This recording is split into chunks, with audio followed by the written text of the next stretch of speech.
The 20 years after the death of Emperor Alexios II Megas Komnenos of Trebizond, and before the accession of his grandson, Alexios III Megas Komnenos, was a Trapezuntine 20 Years Anarchy. Like the Palaiologoi of Constantinople, the Komnenoi of Trebizond also became attracted to the idea of civil wars, rediscovering old Roman traditions like fratricide. As the Trapezuntine civil wars were rather complex, and I know Trebizond and its society are already unfamiliar to you, I decided to dedicate one whole episode of Trebizond Summarized to this dramatic period of its history, more than 2 decades of bloodshed. When Alexios II, the Great Komnenos, died in 1330, he left his throne to a most unworthy heir, the culprit for all the anarchy that is to be unleashed. Andronikos III, a bloodthirsty brat who murdered his brothers, Michael Azahotlu and Yorios Achpugas, to keep power for himself. Now, you'll notice that the Megali Komneni and Trapezuntines started taking on Turkish nicknames, and thank God they did, or I'd have lost more brain cells than I should have trying to distinguish who was who since everyone had the same first names. Now, we don't know what kind of princess Azahotlu and Achpugas were, but once the first blood was shed, there was no turning back. Say what you will of the Palaiologoi, their civil wars were ruinous, but not brutal. If you participate, you will get shipped to a monastery if you lose. In Trebizond, the stakes were much higher and you paid with your life. The Palaiologoi learned to be too humane for medieval standards after the backlash Michael VIII got for blinding Ioannis IV Laskaris. But the Komneni never learned such lessons, and their palace intrigue resembled more the conflicts in ancient Rome. But Andronikos was repaid in kind by fate, and he reigned just a bit over a year before dying in early 1332. His young son, Manuel II Megas Komnenos, took the throne. The 8-year-old boy ruled for only 8 months, during which the only significant event was the Turkmen chief Bayram Bey, the emir of Khalivia, who had invaded Trebizond in the reign of the late Alexios II, raiding all the way to the Asomato monastery in Paleomachuka. But the army of Trebizond killed many of the Turks and seized many of their horses.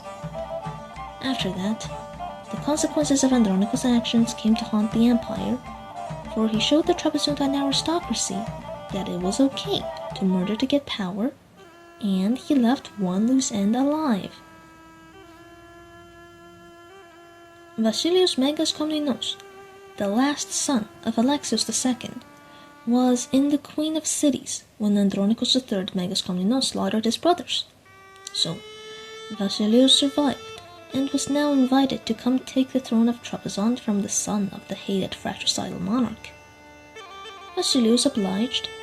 He usurped the throne from Manuel and then started a purge of his little nephew's supporters in barbaric fashion, proving himself a bloodthirsty beast worse than Andronikos, staining his illustrious name and the high hopes the people placed on him.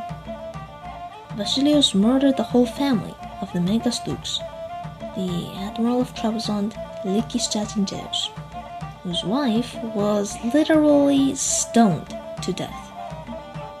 The emperor appointed a new Megas Dukes, Ioannis the Eunuch, who soon revolted for poor Manuel in 1333, so Basileios murdered his nephew to prevent future uprisings like this. He also wanted to boost his legitimacy, so he turned to the sovereign of Constantinople and nominally the whole Roman world, Emperor Andronikos III Palaiologos, who just won a civil war against his grandfather. Palaiologos sent his illegitimate daughter Eirene to wed Basileios as a sign of approval from Constantinople in 1334, but their marriage was nothing short of a disaster. The Palaiologina was cast aside for a Trapezuntine, Eirene, who became Basileios' mistress.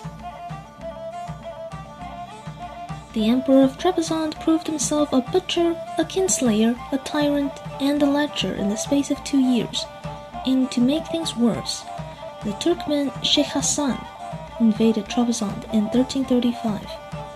He came as close to the capital as Mount Minthurion, and the Trapezuntine army was able to repel them, thanks to a providential rain flood.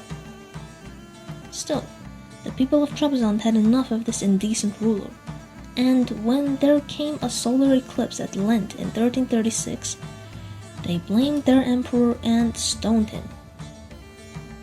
Concerning the eclipse, allow me a quick segue here to say that it, and another eclipse 30 years later, were most likely predicted by the observatory of the Academy of Trebizond, who surpassed all in astronomy, if you remember from my last video. Around 1336, they also welcomed a new student, a quite renowned writer and diplomat from Constantinople, named Andreas Levadinos, who would live through the upcoming civil conflict firsthand and leave some sources on the subject, from which we may gather he was one of the few people who appreciated Basileios' character. It's an early indication of how Trapezuntines with more Constantinople-based orientations would side with Constantinople-approved monarchs, like Basileios, but not everyone agrees, as seen by the stoning. Unlike the late wife of Alexios, Basileios didn't die since he was thick-skinned and shameless. What he did next proves my point. He continued sliding his matrimony with the Palaiologoi and caroused with the Trapezuntine Eirene, who bore him 2 sons by 1338, Alexios and Ioannis, while Palaiologoi gave him no heirs. Then he and the clergy of Trebizond did a massive trolling in 1339. He married his mistress without divorcing his wife, who was his legitimacy source.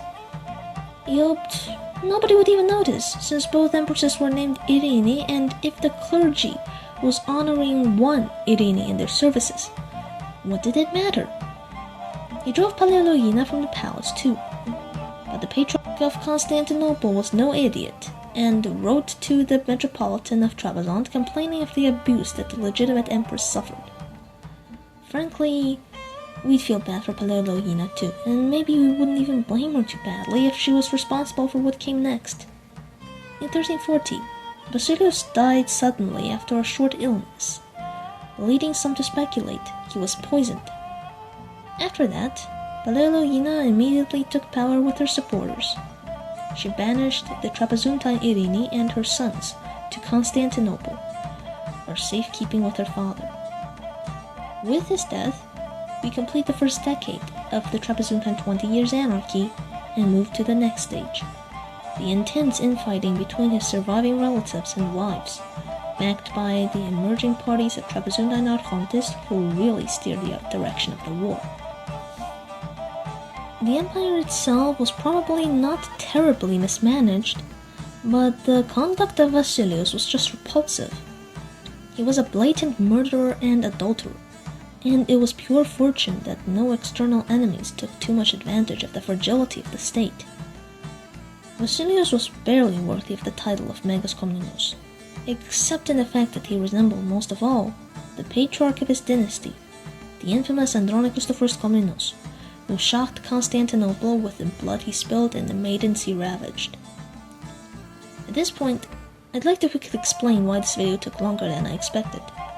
I completely trashed my first video. I didn't like it, even if I spent a lot of time on it and already finished all the editing.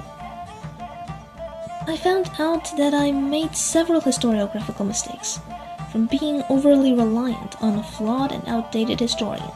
I'll explain that in detail in a minute. I just wanted to let you know how complex the history from this point on, Basileios' death, could get, and how easy it is to be misled or misinterpret the events to follow. I decided then to maybe just still go along with my old faulty video and direct anyone interested to the article I was writing about the Civil War for a clearer analysis, but I figured it was unacceptable, so I reworked everything to present to you the following. Now, a survey of how a civil war would even start. There must be at least 2 parties with conflicting interests, and I hear you wondering, what party politics are there in a small isolated mountainous region like Pontus? Sure, maybe the Roman Empire was prone to infighting because it was big, and all big things break apart. But please, let's not ignore a key characteristic I've been reiterating every past episode now. The Trapezuntine Empire was a miniature Roman Empire with probably even more diversity than even the OG one. And diverse peoples have diverse interests, and they wish for different rulers to represent them, as the Roman Emperor is the head of, but also the representative elected by, the Roman people. So Rome, Constantinople, and Trebizond functioned similarly to our modern democracies, with polarization and the like. And so the Trapezuntines gradually became aligned with two general groupings. First, the old locals of Pontus, the provincial aristocracy of Greco-Caucasian origin and the Eastern foreigners. The other one is the antithesis, representing pro-Constantinopolitan interests, the newer aristocracy who migrated to Trebizond after the sack of Constantinople or in even more recent times, as the Palaiologoi extended their tentacles more into Trapezuntine affairs. They didn't have ancestral castles and gathered in the western port cities and the Pontic capital, but considered Constantinople as the caput mundi. However, both sides were adamant that only one of the Megali Komnenoi had the right to rule them, as the Komnenoi had now become a synthesis of both elements. Under a dominant and charming monarch like Alexios II, nobody complained, but after the crimes of Andronikos and the behavior of Basilios, the two parties just couldn't agree on which Komnenos to rule them anymore, and they would commit to extreme courses of action to ensure a Komnenos who promotes their interests is on the throne. The traditional name for the Constantinopolitan party is the Scholarii, due to the leading Scholaris family. Their name sounds similar to the old Scholae Palatinae of Constantinople, so the historian J.P. Fomerire suspects they were remnants of some pre-1204 imperial palace guards, but in any case, they looked to Constantinople for legitimacy. But for some reason, they opposed Eirene Palaiologina, the epitome of a Constantinopolitan authority, and she even requested her father to send her a husband from Constantinople to rule along her in Trebizond. Palaiologos, however, was just then on his last campaign, his conquest of Epirus, if you remember from my Palaiologan videos. He never got his daughter's letters about that, so Palaiologina waited in vain in a foreign capital where the people once more divided into camps. The Scholarii, those suckers for Constantinople, were loyal to the memory of their dearly departed Basileios and wouldn't just have any Constantinopolitan non-Komnenos rule them. So they, led by Sevastos Giannikitis, but comprising of also the Kamachinos, Doranitis, Mizomatis, Kavazitis families, with the palace guard, seized the monastery of St. Avienius. Palaiologina held the citadel, with her Constantinopolitan mercenaries and the second main party of the civil war, who formed in opposition to the Scholarii, the Amiantadaranti, as they were called by our Trapezuntine chronicler Michael Panaritos. Wait, I hear you say, were the opposers of the Scholarii not supposed to be, the ones who opposed Constantinople too? What were the Amiantadaranti doing, backing the most Constantinopolitan of them all? Bloody good question, and I would love to provide you an answer, but I can't. All of the above interpretations about the party politics of the Civil War and what each side strived for, that all came from Fomerire's analysis from 1827, at the very start of when historians realized, oh shoot, there was another Roman Empire in Trebizond the whole time? We should probably study it. Yes, any real attempt to study Trebizond came 4 centuries after its fall, sadly, and this Fomerire's theory, being an authority in this field, has just been repeated by most scholars writing about Trebizond, no one challenging it until recent times. While this German's main classification of the Civil War signs is not too wrong, it really couldn't account for why the Scholarii were fighting their Constantinopolitan empress while being led by Sevastos Giannikitis, a man who, upon closer inspection, seems to fit the Amiantadaranti profile of provincial ethnic castle lord more than the Amiantadaranti themselves. All of my digression of scholarship is to say that we shouldn't let certain authorities completely guide our own study of historical events, especially not Fomerire, who in later years came to publish brain-dead racial garbage with as much nuance as your local Twitter Nazi. At the same time, Ioannis the Eunuch, still in Limnia with his fleet, joined in the war on Palaiologina's side, and utterly destroyed all the beauties of St. Vianney's monastery. The Scholarii were defeated, Giannikitis and his nobles were imprisoned in Limnia, but was Palaiologina secure on her throne? No. Legitimacy issues aside, the Turkmens were another thorn in her side. Here we get the first mention of one of Trebizond's future great neighbors, what we call Akkoyonlu now, but Panaritos first named them the Amidioti, since they were from Amida. Although Trapezuntines beat them in their summer pastures for now, they wouldn't be so lucky in 1341. The Akkoyonlu returned and put the Romans to flight, then invaded Trebizond itself, burning the city so badly that even the poor women and children taking refuge in the churches perished.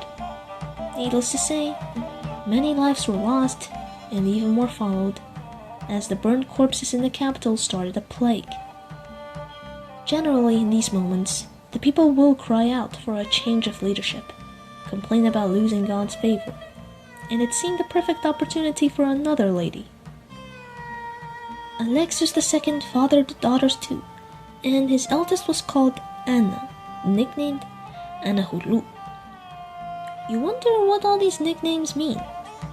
Hulu seems to be the Hellenized form of the Turkish word kulu, meaning blessed. So Anahulu would mean something like Anna the Blessed. However, for Anna's brothers, Azahulu and Apugas, my Turkish friend couldn't decipher anything, so I leave the mystery to you, the audience, as well. Feel free to reach out if you know more. Anyway, Anahulu was in a monastery, possibly one in Jerusalem too, although that is contested.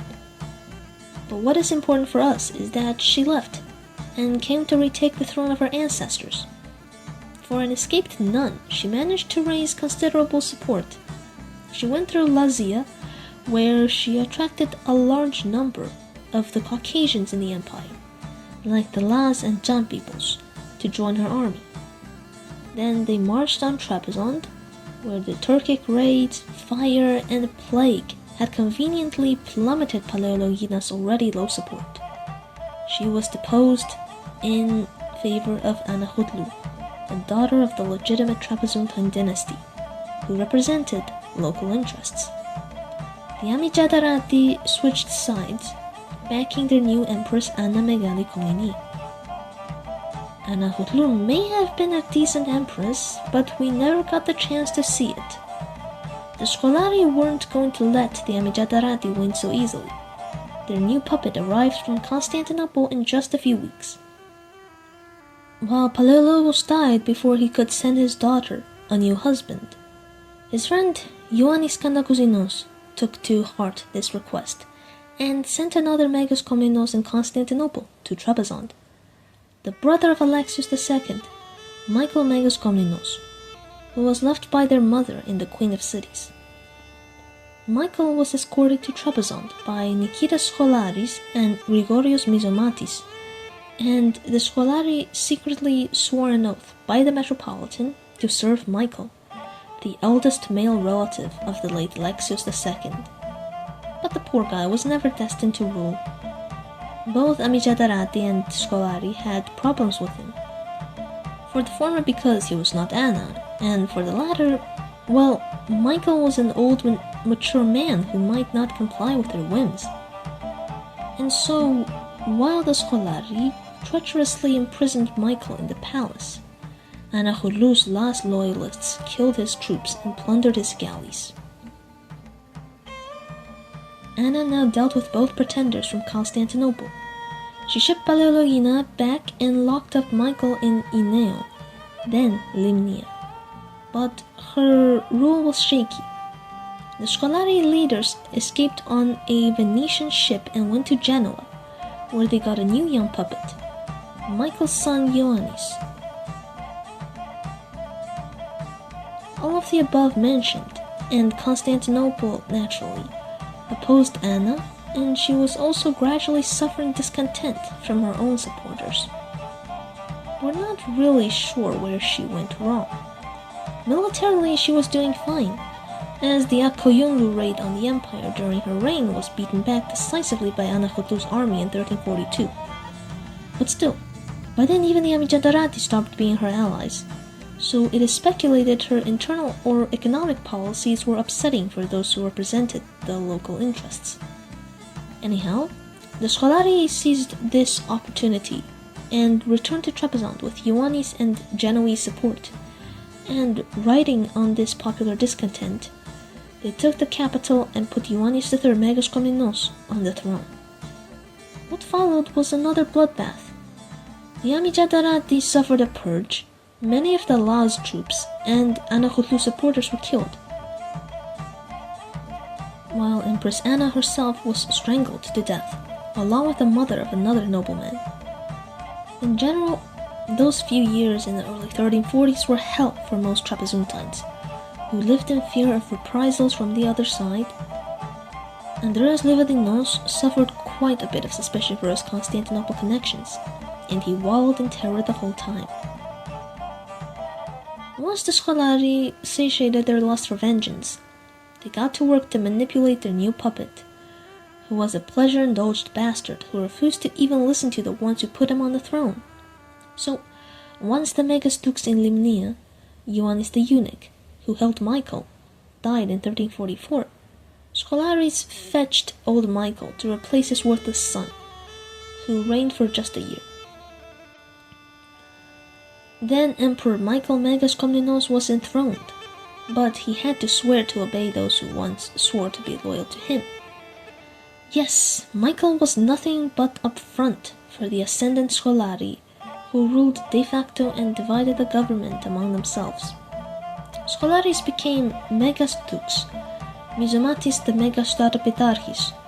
Their sons and other members of other great families, like Konstantinos Toranitis, also got top posts. However, the Scholarian Oligarchy only also lasted for 1 year, as Michael, in a rare instance of a puppet breaking free, regained control of his state and arrested them all in 1345. Then he sent his deposed son to Constantinople to avoid further trouble. But the Turkmen also decided to profit from Trapezuntine disharmony again. In 1346, they seized the cities of Agios Andreas and Ineum. The next year, the Black Death arrived in Trebizond, decimating the population. But the disease was not the worst thing the Genoese brought to Trebizond. In 1348, they took and burned Kerasus, the second city of the empire, and later that year, a coalition of Turkmen from Erzincan, Bayburt, Amida ravaged Trebizond. As if that wasn't enough, in 1349, the Genoese returned to damage Trebizond even more, and the Trapezuntine fleet faced them, but was defeated, and 2 naval commanders perished. The Trapezuntines retaliated by plundering the Latin quarters in the capital, but that was not wise, because it is speculated that the Genoese attacked due to a similar pogrom that the Romans inflicted upon the arrogant Italians a few years earlier, an incident only mentioned in Nikiforos Grigoras, so I doubt the veracity, but anyway, the Genoese certainly responded to this persecution. 6 weeks later, the Genoese came back again with ships from Kaffa and Amisos, and sickly Michael could only buy peace. He gave the Latins Leontokastron, a castle his late brother Alexios II obtained from the Genoese when he concluded their first war decades earlier. So this was what Michael Megas Komnenos' sad reign looked like so far, and it wouldn't last long either, as he was pressured to free Nikitas Scholaris, who had some competence at least. But once out of prison, Scholaris schemed again, and by December he had already placed the new Alexios on the throne and forced Michael to abdicate. Who's the new Alexios?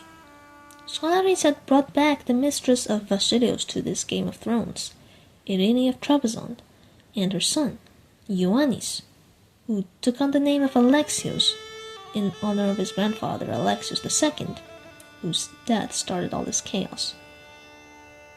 How fitting, as it would be this Alexios III who ended all this chaos. He was crowned in 1350, but it would be 5 more years before the young emperor finally terminated the civil war. I didn't leave you on a cliffhanger, but I'll save the exciting details of the final 5 years for the next time. Now, what can we surmise from what I call the Trapezuntine 20 Years Anarchy? It was different from the Byzantine 20 Years Anarchy, as in, it wasn't a bunch of Romans of humble origin trying to fill the power vacuum left by the extinction of a dynasty, but it was more similar to just what happened after the death of Emperor Manuel I Komnenos, cousin of the Megali Komnenis patriarch, Andronikos I Komnenos.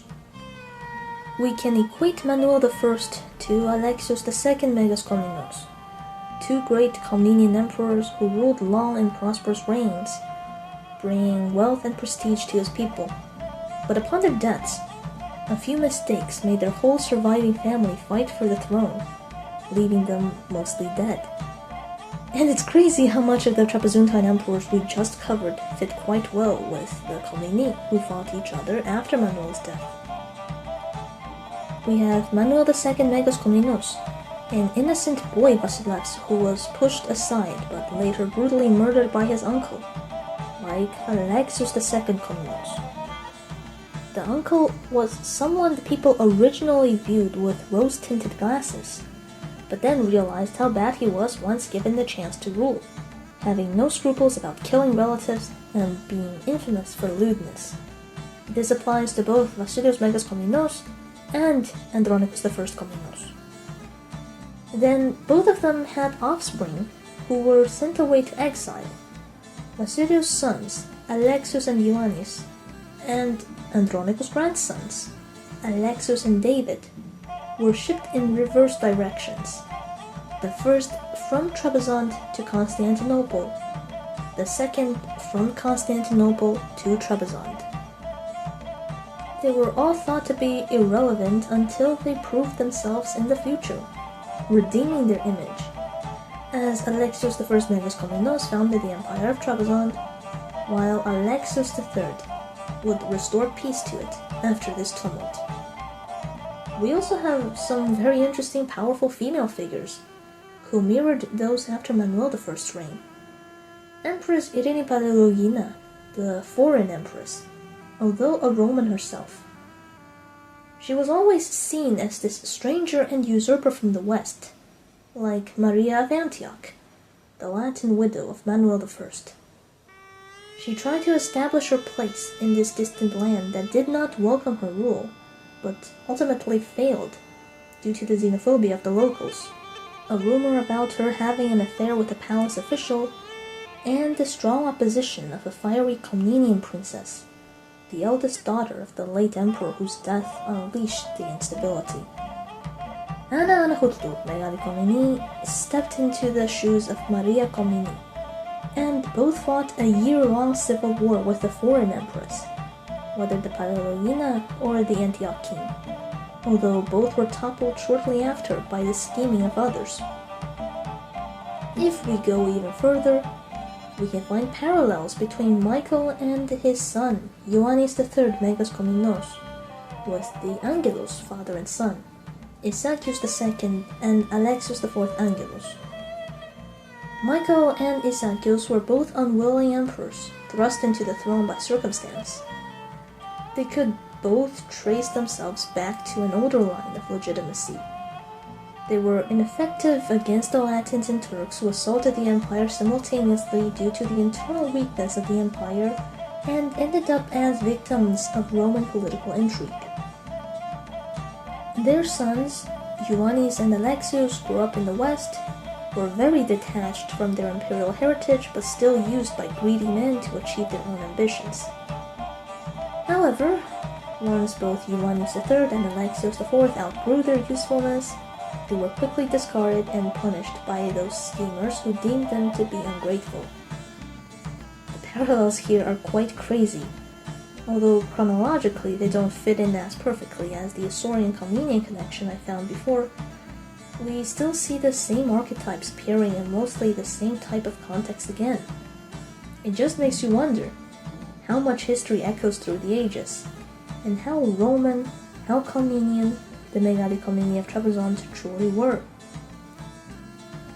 They have repeated the Aima prophecy that plagued the OG Komneni a few times in their history, and the scholar Rustam Shukurov had even argued that Anahutlu may have come up with a reverse Aima theory to justify her right to rule. For all these reasons, I thought the Civil War of Trebizond deserved an episode of its own, despite being just 2 decades. It has so many callbacks to earlier Roman history, and I adore that. Whenever we study history, we should take the time to slow down and reflect on its links to the further past. The Civil War of Trebizond was a synthesis of so many previous Roman internal conflicts. So, it's fun.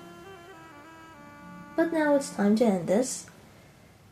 We will talk about the reign of Alexios III Megas Komnenos next time, and now we thank the patrons. Dragon Lord, Rompea Game Projects, Cody Danroth, Tiropita Productions, Francis Morin, Archduke Romalinios Lanz, Patrick Gappo, and Kia Sick. Thanks everyone.